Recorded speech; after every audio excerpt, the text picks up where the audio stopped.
It's Thursday, September 19th, 2024. The Teamsters are de facto going for Trump. The Federal Reserve is political and it is panicking. And Trump says he's going where? Next on the AM Update.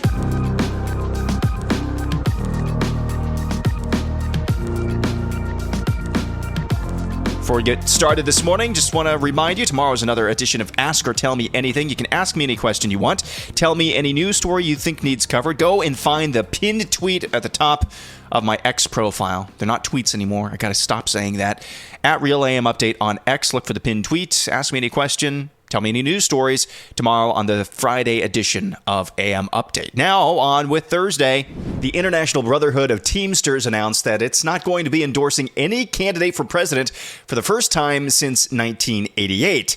The union made the decision after revealing polling of union members had overwhelmingly rejected the Democratic ticket. In an electronic member poll after President Joe Biden dropped out of the race, 59.6% of union members said the union should back Trump, while only 34% said they should support Harris. In a research phone call after the two conventions, 58% said the union should support Trump, while only 31% said they should support Harris. The astounding decision is seen as a victory for Donald Trump's efforts to pull away unions from the Democratic Party. The former president met with union leaders in January in a bid to obtain their endorsement, and in July, the Teamsters president actually gave a stirring speech at the Republican National Convention. The union has also made its first campaign donations of $45,000 each to each of the party's conventions. That's the first time the Teamsters had done so in 24 years. That is a de facto endorsement. No endorsement from the Teamsters is a de facto endorsement of Donald Trump. Their leadership is still relatively corrupt. Their leadership is still really leftward and has a left-leaning bent. But they can't just go against all of the members in their union. That would risk blowing up the entire thing. So no endorsement coming from the Teamsters union is basically a de facto Trump endorsement. The Federal Reserve on Wednesday enacted its first interest rate cut since the early days of the COVID pandemic, slicing a half a percentage point off of benchmark rates in an effort to head off a slowdown in the labor market. With both the jobs picture and inflation softening, supposedly, the central bank's Federal Open Market Committee chose to lower its key overnight borrowing rate by a half a percentage point or 50 basis points, affirming market expectations that had recently shifted from an outlook for a cut of half that size. Federal Reserve Chair Jerome Powell spoke yesterday about the news. You and your colleagues in your economic projections today see the unemployment rate climbing to 4.4% and staying there. Obviously, historically, when the unemployment rate climbs that much over a relatively short period of time, it doesn't typically just stop. It continues increasing. And so I wonder if you can walk us through why you see the labor market stabilizing, sort of what's the mechanism there, and what do you see as the risks? So, again, the labor market is actually in solid condition. And our intention with our policy move today is to keep it there. You can say that about the whole economy. The U.S. economy is in good shape. Yes, the U.S. economy is in such good shape. We need a crisis-level rate cut in the middle of an election season. That's how great it's doing. Again, they are panicking over there. I think they see something on the horizon that does not look good, an inflationary recession. That would be an awful thing. I think they see that coming around the bend. They're trying to stave that off before the election. House Republicans on Wednesday defeated their own plan to divert a government shutdown at the end of the month, with the party divided over the length of a short-term funding bill and what, if anything, should be attached to it. It was a blow to Speaker Mike Johnson, who had yanked the same funding package off the floor last week amid growing GOP defections, only to watch it collapse on Wednesday in a vote that seemed doomed from the start. 13 days before money runs out for this federal government, there's still no bipartisan plan to stave off a shutdown. While the GOP-led House could try again, the focus now likely shifts to the Senate, where leaders in both parties agree a shutdown would be disastrous just weeks before the election. Of course they agree about that. The vote was 202 to 220, with 2 members voting present. In all, 14 Republicans voted against the package. Johnson's plans called for extending funding at current spending levels for 6 months through March of 2025 and linking it with the SAVE Act. That's the Trump-backed legislation requiring that people show proof of citizenship in order to register to vote. 14 Republicans voted against an effort to make sure that only citizens vote. That is astounding. And this is a sentence that should just never be said. The House Republicans defeated their own plan. to avert a government shutdown. Just an embarrassing cabal.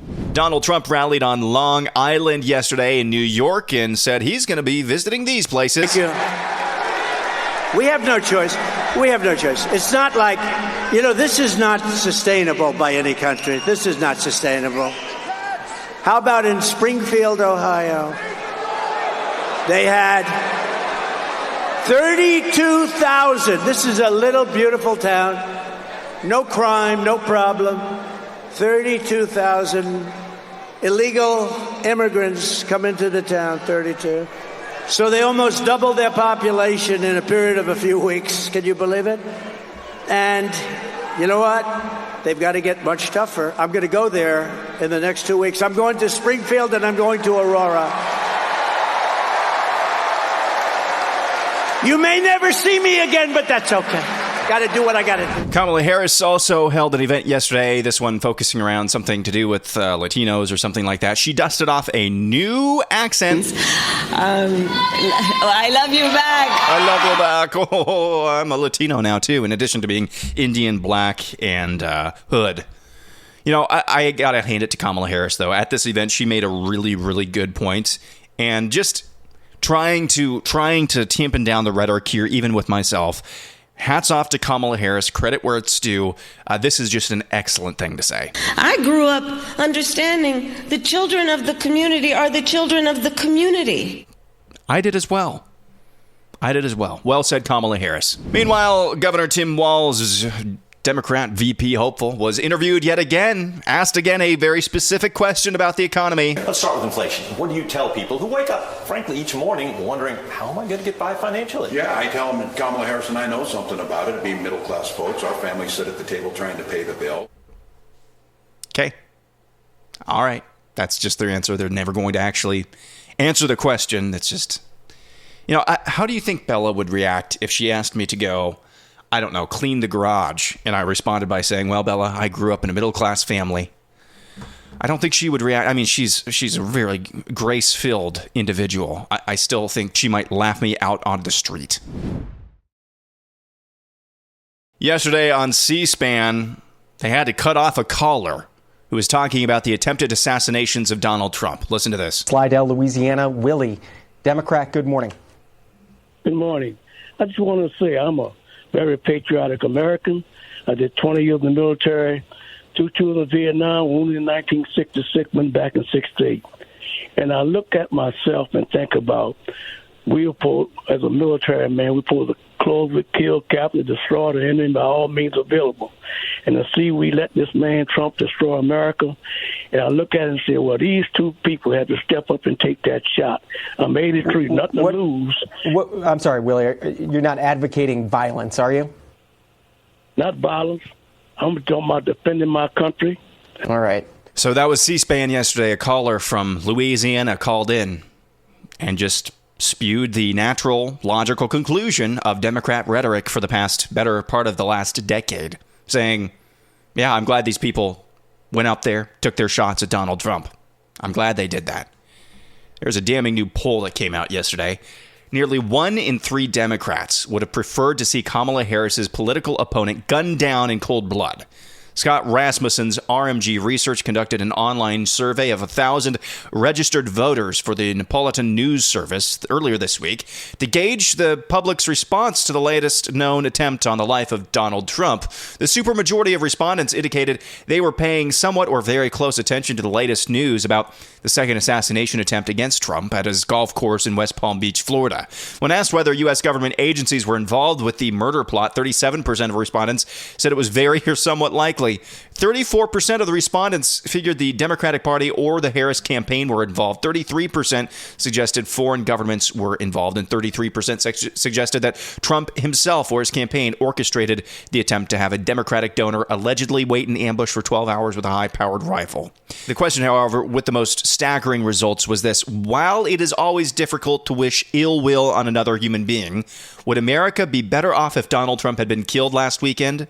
69% of respondents said no, and 14% said they weren't sure. 17% of respondents said it would have been better off for Trump to have been slaughtered on the green. Only 47% of Democratic respondents indicated America would not benefit from the assassination of the Republican candidate for president. 25% of Democrats said they weren't sure. Democrats are taking this country to a very dark place that is inescapable to get out of.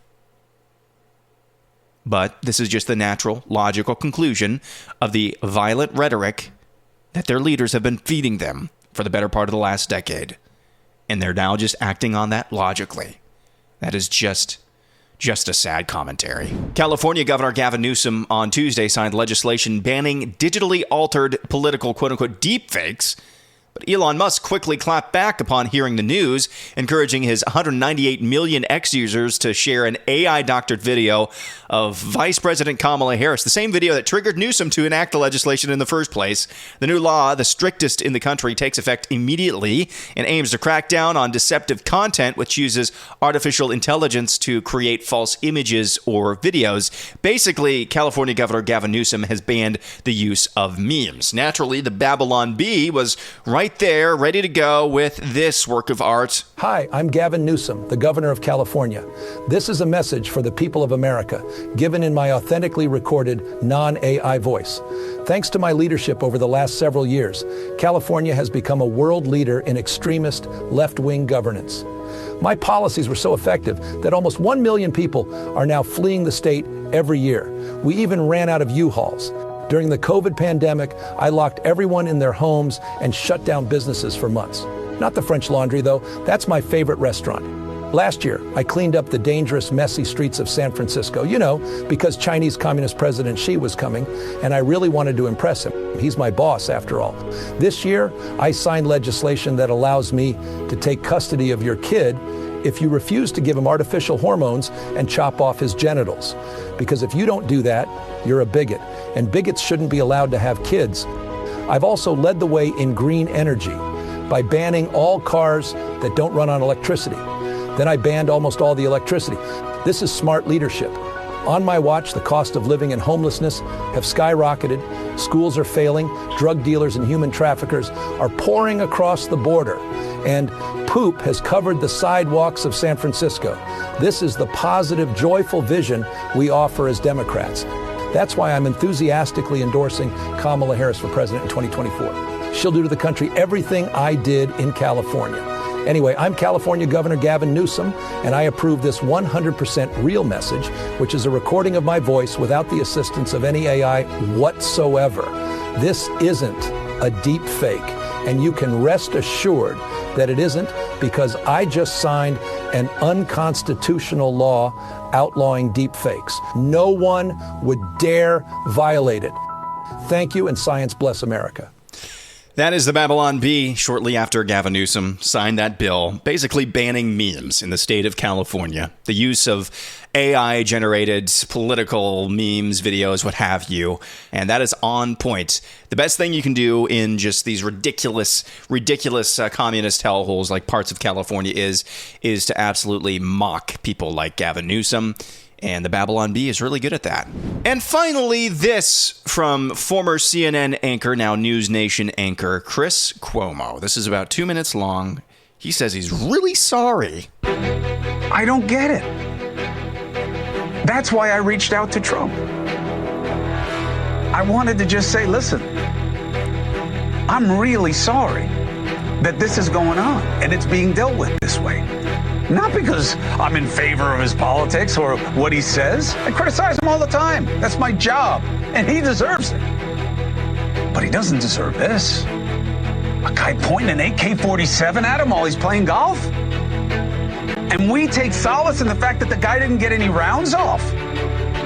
If I had been through what that guy's been through in the last 2 months, you would not know where I am. You would never see me on TV again. No way I would do that. I don't know how he does it.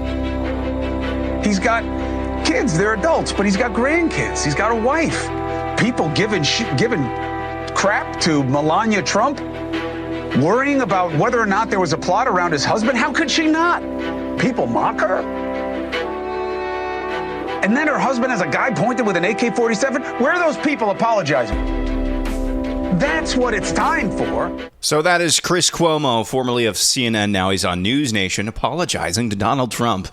for the way that he's treated him in the past and demanding that others apologize for him as well, or to him as well.